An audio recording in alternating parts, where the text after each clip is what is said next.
Stop scrolling for just a moment, because the story I am about to tell you isn't a campfire tale or a creepypasta.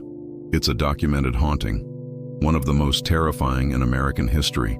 The Bell Witch of Tennessee, a spirit so powerful it tormented a family for years, drove a man to his death, and left behind a legacy of fear that continues to this very day. What Hollywood never told you is the truth. In the year 1817, the Bell family, John, his wife Lucy, and their children, were living a quiet life in Adams, Tennessee. Their farm was successful, their land rich and green. But that peace shattered one summer evening when John Bell saw a strange creature lurking among his crops. It looked like a dog, but with the head of a rabbit. When he fired at it, the animal disappeared. That night, scratching sounds echoed across the log cabin walls. The family assumed it was rats. But when the sounds grew louder, sharper, like fingernails clawing wood, fear began to set in. Within weeks, the noises evolved. Faint whispers filled the rooms, calling out the children's names. Blankets were yanked off their beds at night. Invisible hands slapped and pinched them. Lucy Bell, the mother, often found herself paralyzed in her bed, unable to scream. The youngest daughter, Betsy, suffered the worst. She was scratched, pinched, and beaten so violently that red handprints appeared on her skin. The family couldn't explain it. Eventually, the spirit found its voice. It began speaking aloud, mocking the family, quoting Bible verses, and even predicting future events. Neighbors came to witness the phenomenon, and soon the Bell home became a dark attraction. People swore they heard the disembodied voice too, a voice that identified itself as Kate Batts, witch. Kate Batts was a local woman who had once quarreled with John Bell over land. Some believed she had cursed him from beyond.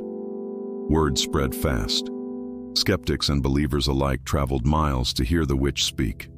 The entity performed tricks, answering questions it shouldn't know, revealing secrets about strangers, even repeating sermons being preached in churches miles away, at the exact same moment.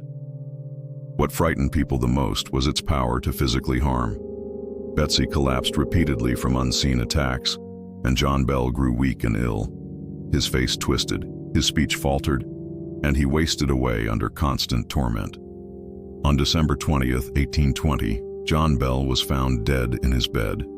Beside him was a strange vial of liquid.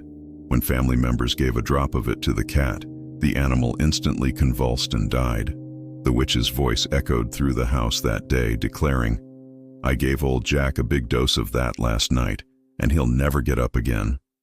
Locals believed the witch had poisoned him. John Bell became the only man in American history, some say, whose official cause of death was attributed to a spirit. Even after John's death, the Bell Witch lingered. It promised to return in 7 years, and according to family accounts, it did. Then it swore to return again in 107 years. In 1935, a Bell descendant wrote that the witch had indeed resurfaced, though weaker, whispering of war and death to come. To this day, the site of the Bell family farm remains infamous. Visitors report hearing knocks, whispers, and even phantom footsteps. Some claim to have been scratched while exploring the Bell Witch Cave nearby. Paranormal investigators flock to Tennessee to test the legend, and each year, new stories emerge. So, what do we make of it? Was the Bell Witch a vengeful neighbor's curse, a manifestation of mass hysteria, or something darker, a spirit that can kill?